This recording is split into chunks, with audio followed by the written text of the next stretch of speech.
you can conceive of Brexit in two ways. Number one is you can see it as a negotiation between the UK and the EU to reverse a series of treaties, principally on trade and movement of people. Or you can see it as Britain's existential crisis taking geopolitical form. And that existential crisis really has been going on since 1945.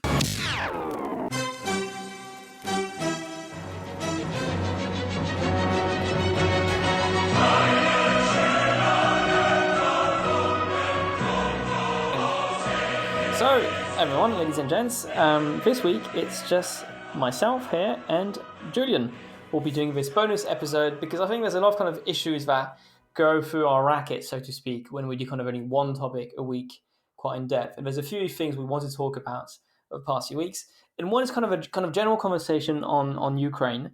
We'll be doing quite a few episodes coming the next few weeks on Ukraine, but I don't think we've covered the situation in Ukraine since basically the week following the invasion, actually, quite a few weeks ago. And on top of that, I think since Julian is here as well, we might as well do something on Liz Truss and the Conservative Party's woes right now and their predicted, basically, electoral wipeout if nothing changes over the next few months. So we'll be definitely dealing into that. Jorge, unfortunately, couldn't make it, but he should be coming back in future episodes. So before we get in the whole kind of Ukraine conversation, I think there's a few topics we want to talk about. I think how the conversation in Europe has changed. Is there a landing zone for peace in a reasonable short-term future? And also I think a bit of a frustration in Russia, how it has become very uncomfortable for Putin. Before we do this, I think, Julian, I'm going to put you to the test. Can you do a bit of a 1-minute summary for me of the past 8 months of conflict in Ukraine, starting now? Yeah, thank you, Francois. This is an easy one. So obviously when we last spoke about Ukraine, Russia had not yet invaded and we made predictions on whether they would. They subsequently did invade on the 24th of February and made some initial advances in the south and east of the country and in the north towards Kyiv, and there were concerns that President Volodymyr Zelensky was going to be captured and taken to Moscow for trial and probably execution. He famously said, "I need ammunition, not a ride," when the US offered to fly him out of Kyiv. The Ukrainians ended up rebuffing that Russian attack in the north and in the northeast of the country, settling into a new phase of war in which Russia made steady gains in the east of Ukraine. I'm glossing over a lot of individual assaults, but mostly because I want to get to the main events that began in September when Ukraine started signaling that they were going to launch a massive counterattack in the south of the country and then launched a massive counterattack in the northeast of the country, rolling back the Russians, and have continued to make gains in the northeast and in the south. And then a few days ago, a bridge in Crimea got blown up. And now there are missile strikes being launched against the rest of Ukraine by the Russians. And that's pretty much everything that's happened, give or take a few major moments and war crimes committed by the Russians. Wow, congratulations. I think it was a bit more than a minute, but that was phenomenal. We're not military experts by any means here, so I'm not sure we're going to focus too much on the military aspect of it. But I have to say, I've been following this channel on YouTube called World War II, and they follow the events of World War II week by week, 80 years later, basically. And it is incredibly unsettling to see basically the same places, the same rivers, the same villages, same towns being fought over 80 years apart. I mean, right now, the last episode that was released was about could Crimea be isolated? Just kind of the timeline's collapsing here is just so interesting here. But the offensive they ran this September, I think is going to be like it's going to be in history books. It's going to be in military books, of course, because it is a case of incredible deception, incredible strategic thinking, pretending you're going to attack south, hitting the south with tons of artillery to make that threat credible, have plenty of Russian troops pour into the basically island of Kherson in the south to prepare for a potential attack, which never happens because the attack is now in the weakened northeast, make considerable gains. And now you have a situation where you have thousands of troops in Kherson who are basically stuck. Their supply lines are stretched dangerously thin. And on top of that, you get a completely demobilized Russian army that is progressively losing the kind of, well, never really had that energy, but is losing even more of the energy it had as the war continues. So it's the next step, I think. I mean, I'm not a strategist.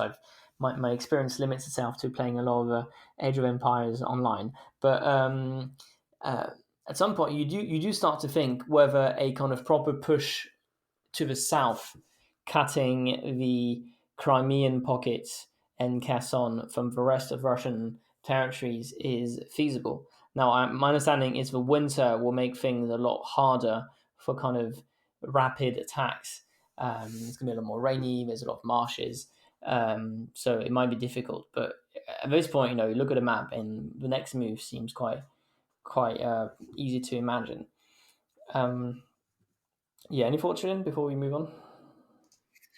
The next phase, it will be interesting to see what gains Ukraine can make in the next 2 to 3 weeks. We've seen Russia respond with more attacks on civilian areas, although you referenced the Second World War. The Second World War shows us that actually a lot of attacks on civilian areas are ineffective in the course of a military campaign.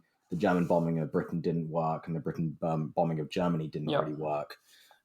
So it's highly doubtful that Russia's indiscriminate missile attacks on Ukrainian civilian centers will have the same effect. And they didn't in the start of the war, and they likely won't now, especially now that Ukraine is on the march. In terms of the military gains that Ukraine will look to sort of lock in, really it comes down to a question of, will the Russians retreat in the areas where they still can retreat?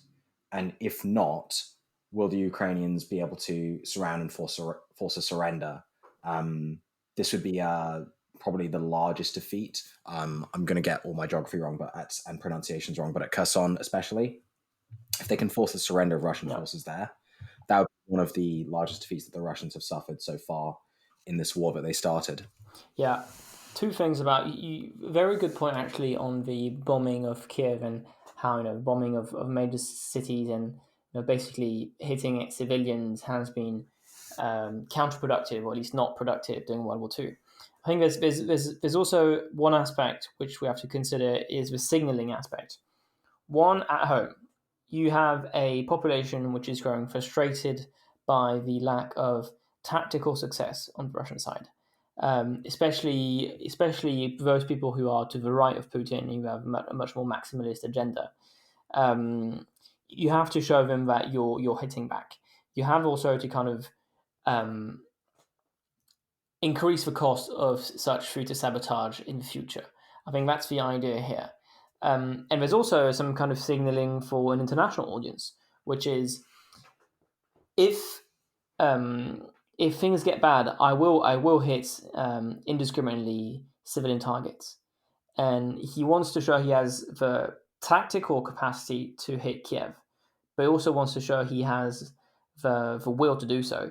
And in the conversation we're having about nuclear weapons at the moment, I think that kind of signaling is not lost on anyone at the moment. Yes, the nuclear question is one that's coming up increasingly, and it's somewhat alarming to me, the fact that what's sort of lost in this conversation is what the Western response would be to the use of a nuclear weapon. It's sort of talking about, is this a bluff or isn't it a bluff? But really the conversation to sort of, at least from my perspective, emphasize the risks of the deployment of nuclear weapons, whether it is a tactical nuke or a low-yield strategic weapon in the conflict in Ukraine. We really need to talk about what the Western response would be to emphasize the potential risks, not only to the people of Ukraine and Russia and all of Eastern Europe, but really to the planet as a whole, should that conflict escalate into a nuclear dimension. I was reading actually, Damir Marusic has written a very interesting article on the question of, among other things, nuclear escalation in Ukraine. And there's a lot of good points here. And he talks a lot about an article Walter Russell Mead wrote in the Wall Street Journal, where he's quite tough on Biden, saying that Biden has not been forceful enough in highlighting the possibility of war in Ukraine 8 months ago. Now he's paying the price for it, and he should have been deploying troops on the eastern borders of NATO even before the conflict, signaling that America was ready to fight. Now, obviously, that strategy would have had downsides, which is it would have created a lot of tension with Europe. Because let's not forget, most Europeans were convinced that there would not be a conflict, and that this was bluff. This was kind of a way for Putin to get more leverage. And so Biden, by putting troops on the eastern border of NATO, would have simply created more tension, and then down the road, who knows, maybe the Europeans would have blamed it on the Americans for escalating the situation. So Walter Rossomede essentially is arguing that at this point, Biden needs to be amping the stakes. He needs to be having kind of big summits. He needs to be talking about nuclear war. He needs to be showing that this is a real possibility, and that and also kind of threaten undisclosed counterattacks if Russia should go nuclear. Now, again, we come back to the kind of dilemma I was talking about a few seconds ago. The Europeans would hate it because obviously they would be the battleground, so to speak. But there's a real dilemma here on the response from Biden on whether or not he should, escalate the rhetoric as well and signal to Putin that a nuclear escalation would be incredibly costly. So I have to push back on that argument, in part because the president shouldn't be the one making those claims in public, because when the president says it, it becomes policy. And you've seen this with Biden repeatedly. He warned of nuclear Armageddon, and suddenly everyone got very alarmist about it. The president should not be the one making those comments. That's the role of his national security team, and it has been what the current national security advisor, Jake Sullivan, has been making clear, and the CIA director, William Burns, who for a time had served in Moscow, they have been making clear to their Russian counterparts what the US response would be to the use of a nuclear weapon. And the second thing, in terms of the original argument of the US should deploy those troops in Eastern Europe, and maybe Poland and Estonia would have welcomed them. But again, to your point, Europe would have probably been more susceptible to the argument that the US instigated this conflict by threatening Russia in its quote unquote sphere of influence. The US strategy of continuously warning and providing intelligence briefings and then being affirmed that it was right has actually strengthened that European coalition against Russia at a time when most American intelligence analysts, if you asked them off the record what they thought of, say, Germany or Austria, they would describe them as outposts of the Russian security services. So the US strategy actually has been quite effective. And I think on the nuclear front, it should remain the role of those senior security officials to make those subtler warnings to the Russians and to the press, because the continuous, if Biden says it, it is in of itself an escalation in the war of words between Russia and the United States, and increases the probability of an actual war between Russia and the United States. Yeah. And to come back to Europe a little here. Now, what Walter Rossomede will say is the lack of escalation in the first place by America gave the green light to Russia to invade because they thought there would be limited consequences, and also because they didn't think, for example, the Europeans would be so much on board in the retaliation, especially with sanctions. And that kind of leads me on to, I think, a very important conversation. I think one we are more comfortable with, we know better rather than military successes, is the kind of conversation we've been having in Europe for the past few months.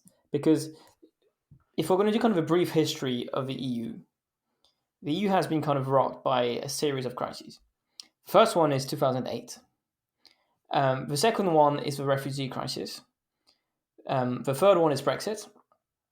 The fourth one is COVID. And the fifth one is Ukraine. And I think what is quite interesting is this one, the last one, is very different from the previous ones because there is a very strong geopolitical dimension in a way that you wouldn't see in the other crises. And as much as kind of identity questions, immigration had always been kind of a bit of a dead angle, so to speak, of EU thinking, strategic matters had been a complete, how can I say, wasteland matters of kind of thinking. And the reason I'm saying this is there was this speech given actually a few days ago by Josep Borrell, the representative of the EU on the foreign policy, and it's quite remarkable actually how self-critical it is. Let me quote this aspect. "We do not believe that the war was coming. I have to recognize that here in Brussels, the Americans were telling us they will attack, and we were quite reluctant to believe it." And I think I've said that many times. The EU thinks of itself as a vegetarian in a world of carnivores.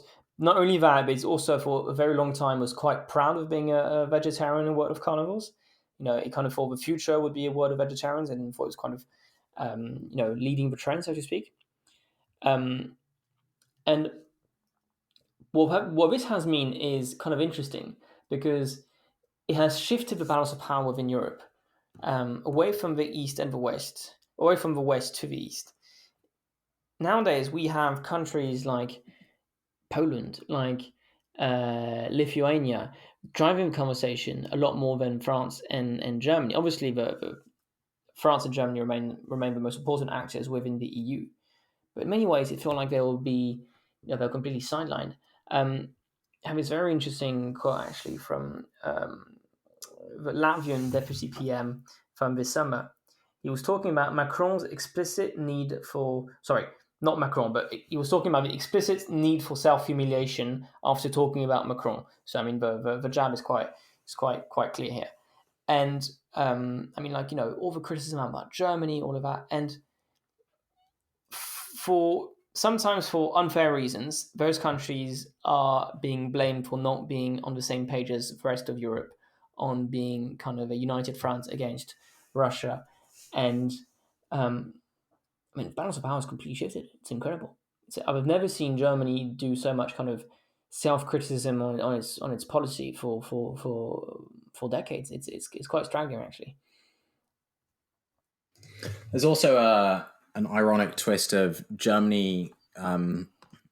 For years, had been the disciplinarian, encouraging countries to be self-sufficient in their economics, and because of their overdependence on Russian energy and a strategic vulnerability that stems from the peace through trade approach and the Ostpolitik approach that the German foreign policy establishment had been pushing, is now, or has been consistently in the spotlight as a reluctant ally of Ukraine in its fight against Russia, whether it's through the failure to provide military weapons in a timely manner. Although, again, some military analysts would argue, do you really want German military weapons, considering the historic struggles of the defense ministry and the Bundeswehr to actually supply weapons to their own troops, let alone to allies at war? And I think some of it does feel a little bit like twisting the knife to prove a point to Germany and some of the criticism that they have received. But there's also been an error, I think, on the part of the leaders, and it's been a consistent criticism of Olaf Scholz in his communications approach, is that he hasn't really communicated in a way that Chancellor Merkel at least seemed able to do, although some people might disagree with that, what Germany wants to do, what its position is, and what it's hoping for. People can criticize President Macron for opining on, the need not to humiliate Russia in this war and for trying to push for a peaceful solution. But at least you understand what it is President Macron is looking for and what France is looking to do. Germany hasn't really articulated that. And there is a tension, which I'm sure you'll be able to speak to, in terms of the role of Olaf Scholz as Chancellor, while the Commission President, Ursula von der Leyen, also a German, is in many ways leading a lot of the collective European response to Russia. Well, obviously they're not how can I say, they have different electorates, so to speak. Olaf Scholz is here to defend the German people, and Ursula von der Leyen is a response to the European Union, the institution, and especially the heads of state. So it's obviously not going to be um, the same reactions, and also Ursula von der Leyen is a former defense minister, so that probably creates a bit of a bias as well in your response. But Yeah, maybe not a good one. I just want to go back a little bit to, because France and Germany have been bundled together on this, and I think it's maybe unfair, but more than unfair, I think it's very unfortunate for France, because the pivot away from economic questions, which has been the bread and butter of the European Union for decades, to security matters, should have been France's great moment of consecration on the European stage. Because if there was one area in France had undeniable expertise, and probably more than any other European countries, it's really on security. And we missed it. First of all, we missed it because we didn't believe an invasion was possible. We made a kind of very rational assessment of Russia's capacities, and we decided it wasn't going to happen because the risk was just too high and there was no way they could actually invade Ukraine. We were right, but because we were right, we were wrong. Putin did invade for other reasons, and so our intelligence ended up being erroneous. And as a result, we've been lumped together with Germany as the kind of appeasers, as the people who want peace at all costs. I think it's a little unfair because France does deliver a lot of equipment. The Caesar cannons have been a big hit with the Ukraine, so to speak. They're doing very well. The Ukrainian soldiers are huge fans of the Caesar cannons, so that's great for France. But also, France doesn't communicate about its weapons sales as much as other European countries. Its tradition is actually be quite secretive about it. So they needed a mind kind of shift on this topic, which wasn't easy. And on top of that, people were making fun in Ukraine and outside of Macron's kind of tendency to try and speak and talk to Putin, famously a few days before the invasion, and not getting much out of it. But what's quite interesting is Zelensky himself used Macron as a channel quite clearly, and this is the line of communication coming from the En Marche politicians and the rest of it. But it is true. Zelensky made it quite clear that he wanted some kind of channel, and he thought Macron could be that channel. So it's not always clear when Macron decided to do it from his own initiative, or when he did it with Zelensky. But from my understanding, it was mostly in coordination with Ukraine. Now, of course, the optics are terrible because the humiliation line just didn't kind of match with obviously the situation on the ground, and it just feels like the French were kind of outfoxed. Look at the British, who all of a sudden managed to put themselves back on the map by the kind of unwavering support to Ukraine, and we look like we were being too subtle. And also, when Boris went to Kiev last summer, Macron wanted to go a few days later, and obviously he couldn't really go. It kind of felt like he would have been following Boris Johnson's tails. But I mean, just for kind of the communication optics have been very unfortunate for France because, again, this should have been France's moment to get a strong position of leadership within the EU because it is kind of undeniable expertise that no one else could really challenge in Europe. Yeah, it is. It's absolutely. And I think there's perhaps an element, if we sort of look at, this could be a whole episode in and of itself, and I want to keep it focused on Europe, but I wonder if there was an element of missing the risk of war because France has a lot of strategic concerns globally. First, with its counterterrorism fight in the Sahel, which has not been going particularly well, and with its Indo-Pacific strategy, which led to tension with the United States, particularly on intelligence sharing briefly. And you sort of wonder if these global concerns almost distracted the security establishment a little bit and made them a little less confident in some of the actions that France would be taking and has taken to support Ukraine. And in some ways, yes, it has been a missed opportunity for the French, especially with Macron. In one of the first episodes of this podcast, you talked about strategic autonomy and how, in many ways, the greatest supporters of strategic autonomy for the EU are the French. It is a French initiative. And we had a meeting of the European political community last week, again, a French initiative. And this conflict in Ukraine could really have been the moment that crystallized the thinking and the necessity of those French security initiatives for Europe.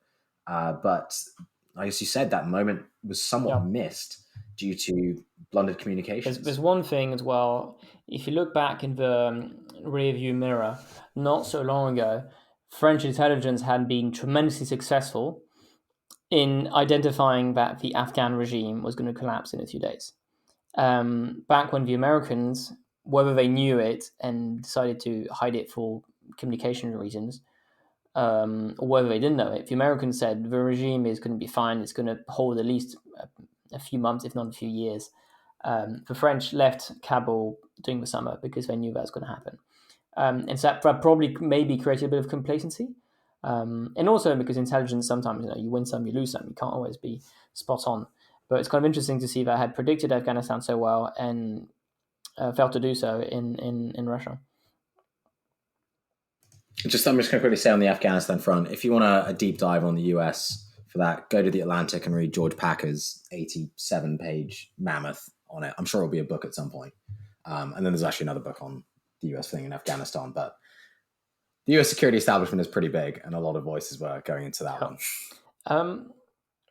Well, we could talk about for hours on Russia, but let's pivot to our other topic, which is again, these bonus allow us to kind of go back a bit in the past and kind of cover things we missed because we didn't have time to cover and so on.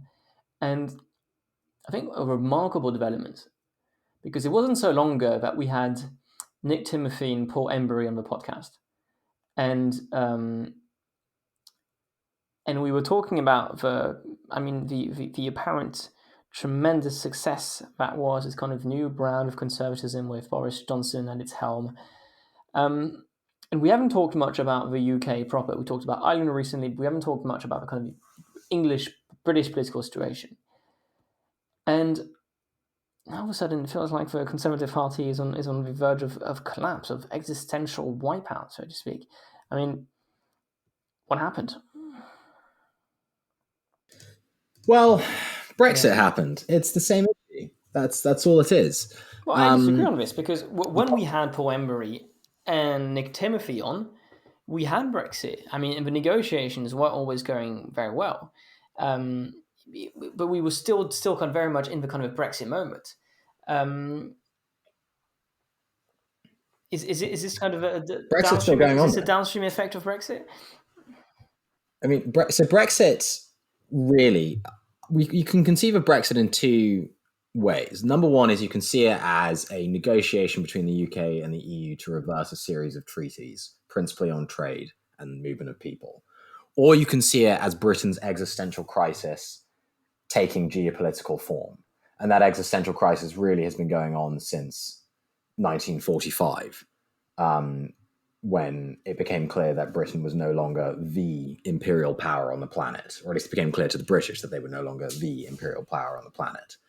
And the debate within the Conservative Party about what Brexit means and what it should be, you have the sort of two pulls on what it should be. So there are those who have believed in the sort of Britannia Unchained argument. And this is your Liz Truss, Kwasi Kwarteng, Steve Baker. Let's just be Singapore on Thames. Low tax, low regulation, unleash the power of the British economy and innovator and entrepreneur by getting the government out of the way. Think of it as sort of, Reaganism plus Thatcherism. And then on the other side, there was Brexit is an opportunity, and this is the Nick Timothy view, for us to bring conservative, like the sort of state conservatism and that working class blue collar conservatism to the country and level up parts of the UK that have been neglected by the political establishment. This is the big leveling up agenda.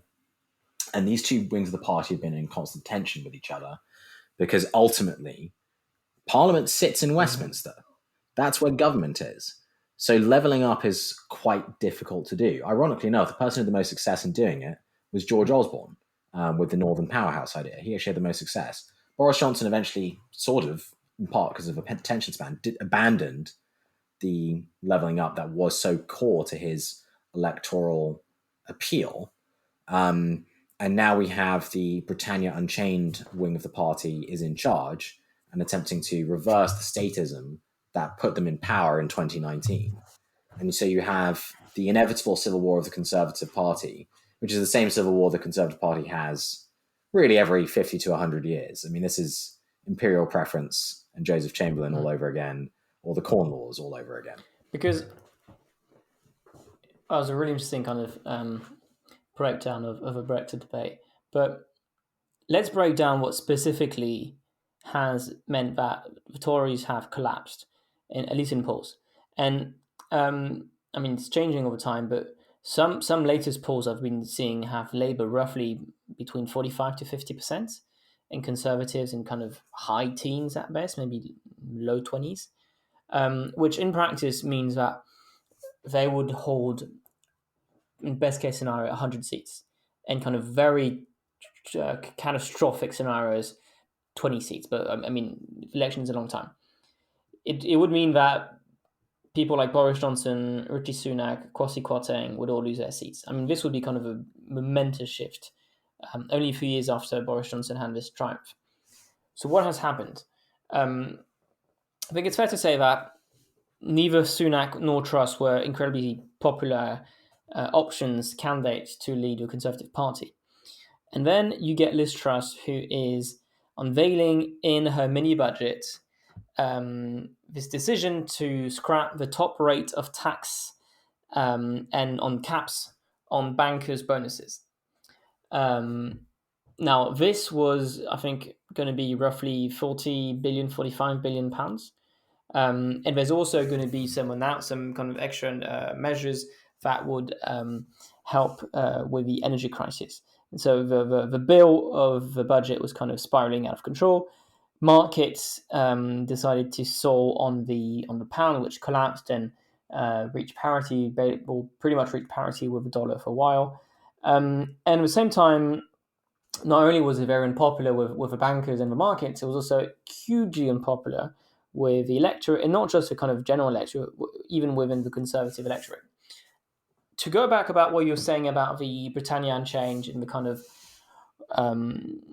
versus the one nation, let's use the states as a leverage to harness economic growth. Michael Gove came out the other day with this kind of very interesting conversation. And again, we're going back to the conversations you were talking about with Chamberlain. Michael Gove, who again is one of kind of the architects of Brexit, and I think who kind of originally was more of a Britannia Unchained person and has kind of pivoted a bit more to a kind of one nation figure. He says it's going to be very, very, very difficult to argue that it is right to reduce welfare when we're also reducing taxes for the wealthiest. The 2019 manifesto was a one-nation majority. People wanted Brexit done, but they also wanted levelling up. They wanted a Conservative government that was dedicated to improving the lives of those who hadn't necessarily been traditional Conservative voters, and certainly were not among the wealthiest in society. And we've got to stay true to that tradition. And what I think is so interesting about it is, I agree with that. I think it's kind of a shrewd assessment of the situation. But what is so interesting about it is, correct me if I'm wrong, I was looking at it the other day, it wasn't in her manifesto when she was running to become the leader of the Conservative Party. And I think probably worse than that, it wasn't the manifesto that got Conservatives a majority in 2019. And so I look at it, the economic case for such a tax cut also looks very flimsy. I mean, the IMF came out saying it wasn't a good idea. There's a kind of lot of inflation. I'm not sure that's going to help on that front. There's going to be a massive increase in spending because of the energy crisis. And you get this kind of out of the blue as well. It wasn't prepared. Now, I'm not a big believer in, whatever policy is unpopular, politicians will say, oh, we didn't do we didn't lay the groundwork, we didn't explain the reform, and so now the people don't understand what's going on, and so they're unhappy with us. I don't usually buy with this argument, but it is true that you need some kind of some kind of communications campaign around it, and you need to prepare it. This wasn't prepared. This basically came out of the blue. So you have something which was not in a manifesto, that was not in the Conservative manifesto, and that wasn't prepared at all. That came out of the blue, and it's seemingly some people in a cabinet had no idea about it. But the question I have is, how did they decide to go forward with this idea?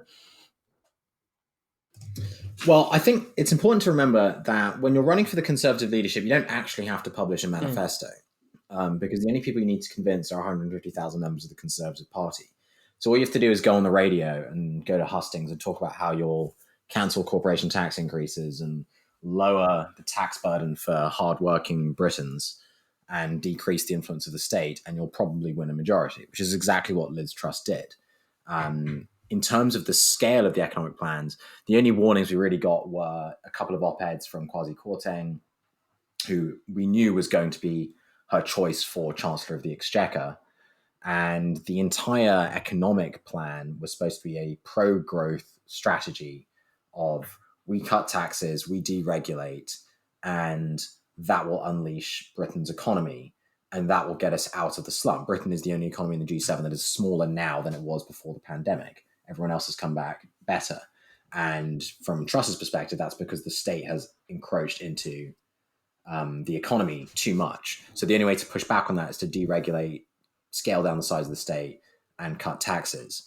Adam Tooze made the point that this budget is a deliberate attempt to welcome back austerity by shrinking the size of the state, by forcing budget cuts in areas of services in order to fund tax cuts. Sure, why not? The real goal of it, at least I think, is to force the Bank of England to raise interest rates faster than they currently are doing in order to tighten the supply of money in the economy and use that to shrink inflation whilst also deregulating and cutting taxes. This is a carbon copy of the economic strategy employed by Reagan when he became president in 1981. 1981, yes, I know he was elected in 1980, but sworn in 1981. I think I've got that date right. Please correct me if I'm wrong. Paul Volcker was going to raise rates to the highest level since the birth of Christ, as Helmut Kohl famously said, and the tax cut was the only way to price that burden out of people's pockets. So that's what Truss is doing. That's the economic strategy behind it. That's why it's been welcomed by so many people in libertarian economic think tanks in the UK and in the US. There was an article in the Washington Post today by an economic fellow at the American Enterprise Institute championing Liz Truss's economic plans. The thing that's been botched, as you said, is the rollout, because it was no warning. The fact that the Office of Budget Responsibility, which is a sort of fact checker and watchdog for government spending, didn't put out a forecast, which normally is consulted by the markets for guidance on reducing the debt burden, sort of made it seem like a shadow hidden budget. And then one sort of thing that I should mention is that Kwasi Kwarteng, on his first day as Chancellor, sacked the senior civil servant, Sir Tom Scholar, and the rumours that were that they were going to appoint a total outsider to that post, all of which added up to a government of amateurism and not one with a serious plan for government, which is why the panic was so substantial and why the global coverage of it was so significant. And so in the end, they did famously did a U-turn on that. It's crazy. Only on the top bit, though. Only on like the sort of 45, only on the top. Yeah. Like which from an economic standpoint isn't actually that significant. I mean, the damage is done from the Commons perspective, but it's only costing $2 billion. Yeah, and it's incredible because on the flip side, I was looking at the articles being written on Keir Starmer. And it's an interesting case because he's been around for quite a while now, actually. And I think it still feels like the jury's out on Keir Starmer. I'm still not quite sure what to say about him. And, 1 month he's terrible, he's bland, he's uninspiring, and the next he's exactly what we need. And so again, the conversation pivoted in a few weeks from, he's bland and uninspiring, he's never going to get us to win anything. And now all of a sudden he's exactly what we need, he feels like, for real government. I mean, I have to say though, if Keir Starmer gets, if Labour comes back to power in the next election, I don't think this is a case of Keir Starmer or not Keir Starmer. I think this is basically a case of electoral suicide on a scale we've never seen before on the European continent. I mean, at this point, come on, Julian, let's have fun. Let's forecast the election.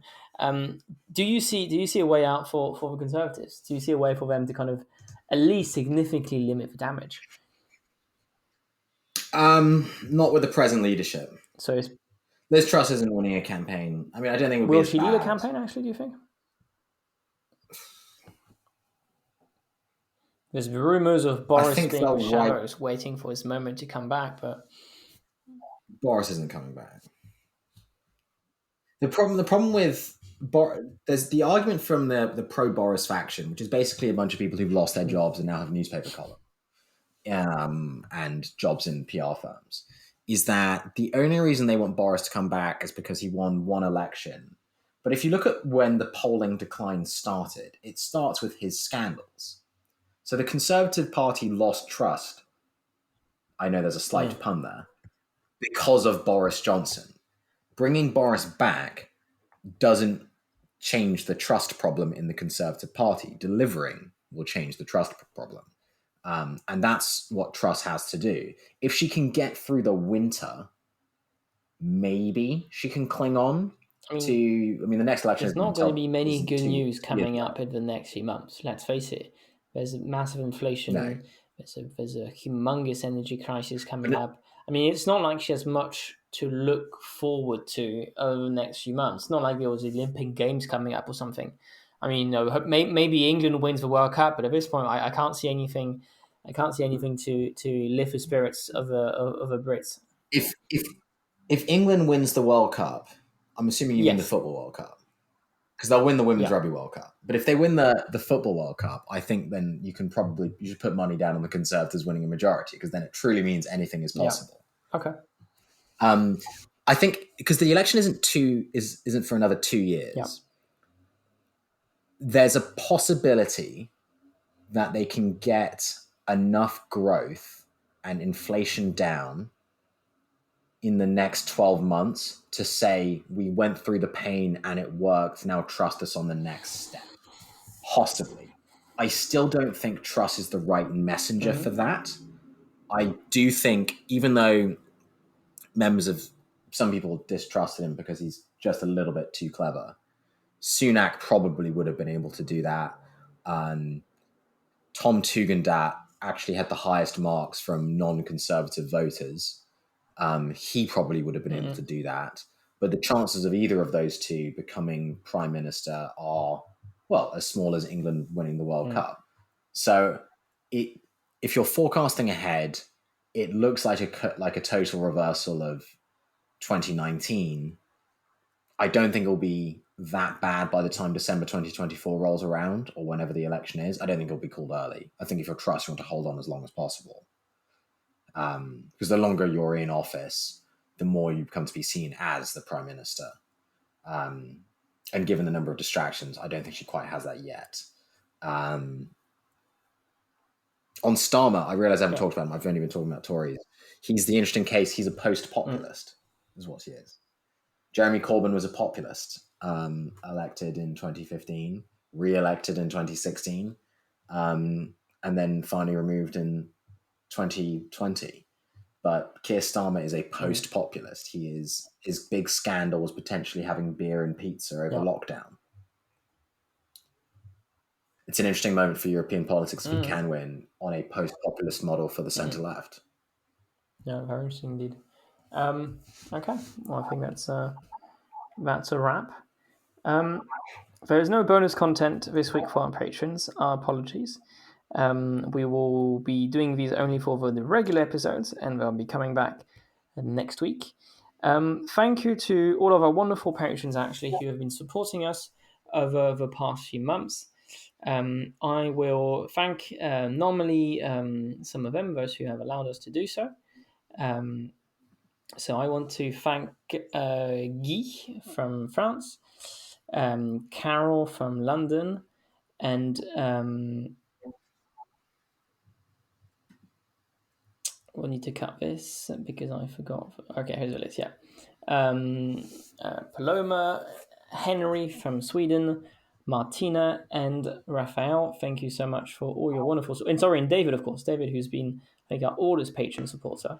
So thank you to all of you for your wonderful support, and we'll be back next week.